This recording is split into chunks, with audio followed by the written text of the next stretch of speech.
Today is H Licence Day and we've got 5 people all very excited, very excited. And we've walked around the digger and shown them the bits and bobs on it. I say digger, it's a tractor really. And how you pump the tracks up, where the fuel goes. And they've all scurried away quickly to get in their cars to follow me, which is silly really, because I'm going to be doing such a slow pace. There's no rush for them. And there is the old bird, just back from a full service.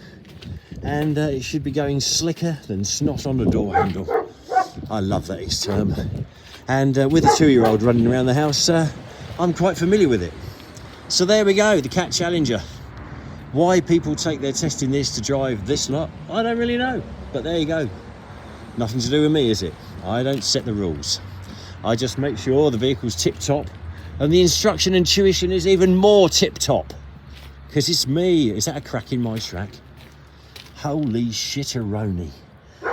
I daren't think how much these tracks are going to cost. The day's coming. The day's coming when I'm going to need new tracks. I'm not looking forward to that day. Right, shall we go? We've arrived on the trading estate where we do our training. Never know where the test is going to be till sort of like 5 o'clock. And they're all shuffling. See where they can park. And there's a couple already. And they're going to park up there. Oh, they've gone on the curb with their alley wheels. Yes, interesting. Not much traffic on the way down. I didn't touch my accelerator, my brakes or my clutch for the whole journey from the farm down to the trading estate.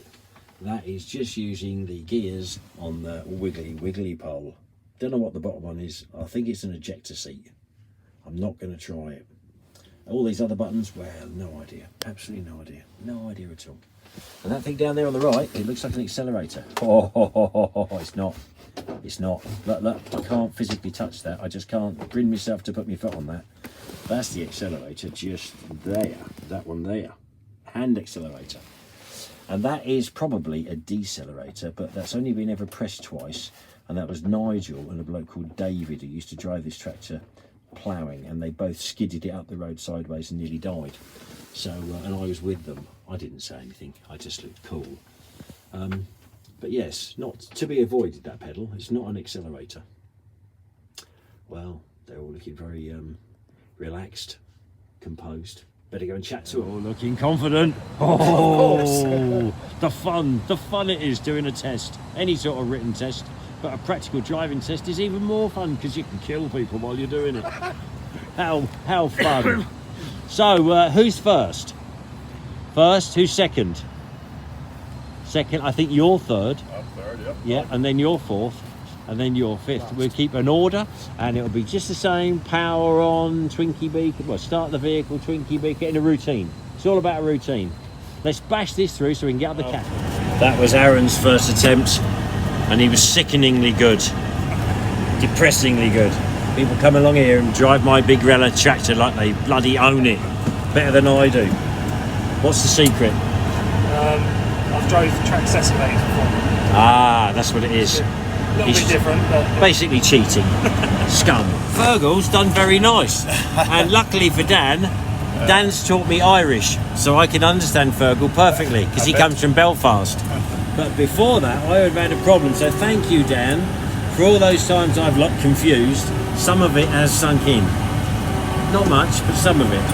Enough to communicate perfectly with Fergal, who's done a very nice drive. We're all looking a bit worried.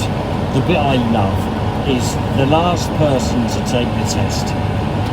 He thinks he's going to glean more information off the first 4 as they finish. But if they all pass, it puts a lot of stress on him. If they all fail, he jumps up them steps like a spring chicken. But if they've all passed and he hasn't, it's different. Very nice drive by, Matt. I haven't shat myself or come close to it. I think it's time for lunch, don't you? I do. I think we'll let the next guy take us up to the Nibbles, a fine dinery where they do great cuisine. Yes. Strangely, I don't come down here on days other than our H licenses, and I should make the effort because it's good food. All sorts of little things they have. Look at concentration. Quite a long way from the car, but we'll let you off this time because it's your first turn. They're still in great discussion about the best way of doing this. Yeah, swing around. Check on that mirror. Yeah, go for it. You know, though, you still keep it in first gear. You just turn the steering a bit harder. Looking good. Looking good. That's not what you need after a Nibbles curry. If you come to Brackley, try the fine cuisine dining at Nibbles. A great place to be. A lot of these units here, people just live in them and they eat there. Stage of the day where the participants are going out on their own. On their own. I've been out twice with them all.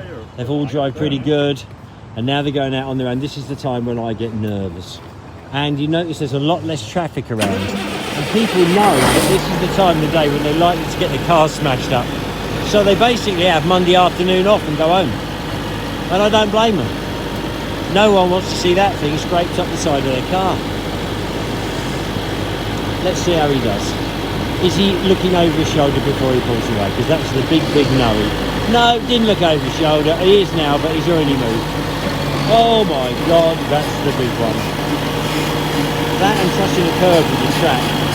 I know this is a rubber track, but when you're in a proper military vehicle, it won't be very rubbery. It smashes up the curves.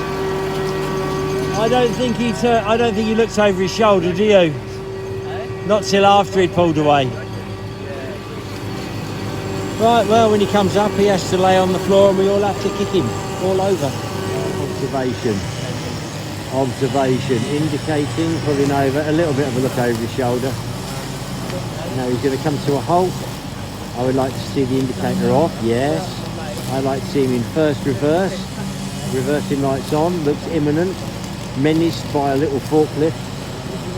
Now he's indicating the wrong way. Well, I suppose he's pulling out. A bit strange. Now he's going to go for the other indicator. About now. He is looking over his shoulder. He's not indicating that he's turning round. I would have liked to have seen that in an ideal world. That's two reasons we've all got to kick him once when he's laying on the floor. Nice gap against the curb, and the trick is as soon as you finish reverse, put it into forward before you do any steering. Otherwise all the steering's reversed and it gets very, very mind confusing. Very slick. Get it in first. Oh, twitchy. Oh, twitchy. Get it in forwards. Get it in forwards quick. There we go. What could possibly go wrong? Okay, this is Mike. Did he look over his shoulder? I do believe he did. But it's no good looking over your shoulder, waiting 30 seconds and pulling away. You should be looking over your shoulder and then pull away straight away. Okay, he's got a lorry coming now. Just to make it interesting. This is like Eddie Stockard, isn't it? Have you watched that series? It's riveting. And Jonathan's coming up to a corner now. It's a tricky little corner.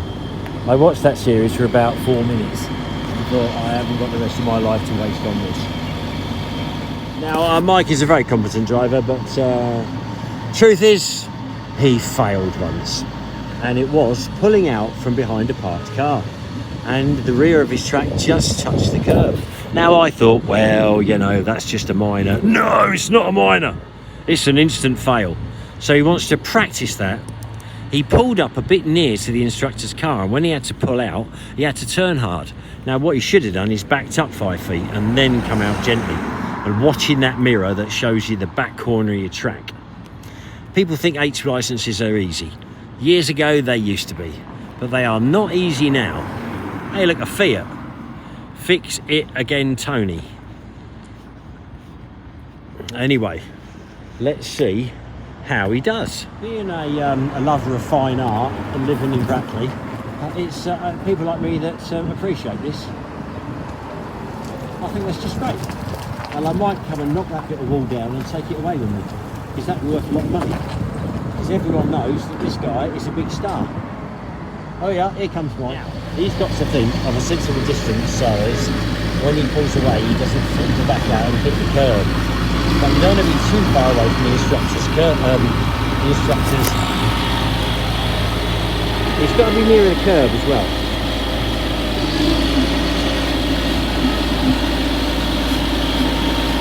Yes, a little bit more to the right.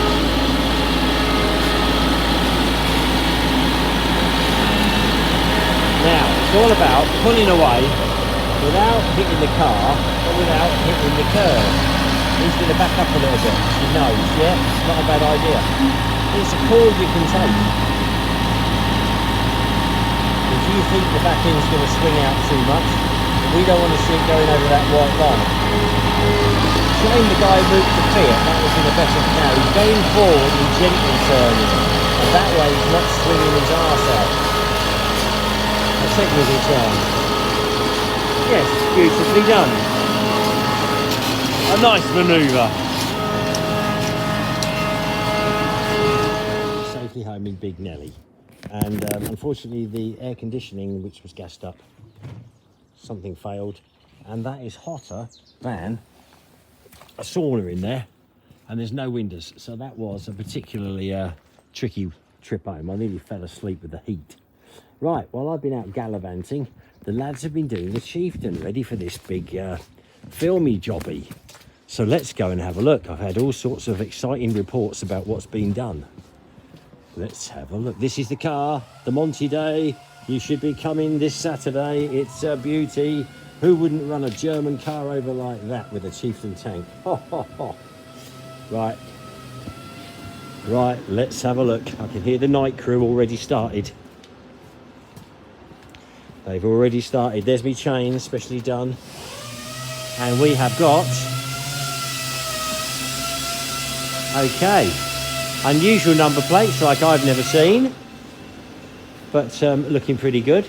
Now there's me periscope. I've got to put my periscope in. It looks painted very well. There's me little trim that hangs down below the periscope. I've got to sew that up tonight. I'm a good little sewer, all specially modelled to go on this piece of metal. Right, let's have a look. Oh, I think I recognise those rubies as being extra shiny. That means they're polycarbonate. Oh, he's gone round the edge of the wheels with a bit of that black rubbery paint. And this rubber stuff here is being painted. Looking very, very cool. What about the backlights? I wonder if he's replaced those for rubies. Oh, shiny rubies. A bit of black track on it. Oh my God. Look at that. That is what Barracuda looks like on the barrel of a Chieftain. Now, I've had sets of Barracuda for sale on eBay for bloody ages and no one's been buying them. I bet they will now. They'll be falling over themselves. Anyone with a Chieftain who's got a horrible barrel cover, that will look the business. We can do them in a set. We know which ones are used, the whole lot and everything. Yeah, so suddenly the price has gone up. We put the price up? Yeah. Yeah, put that price up. Maybe not. Night cruise in, you're doing a great job there, Matt. Thank you very much. It's looking good.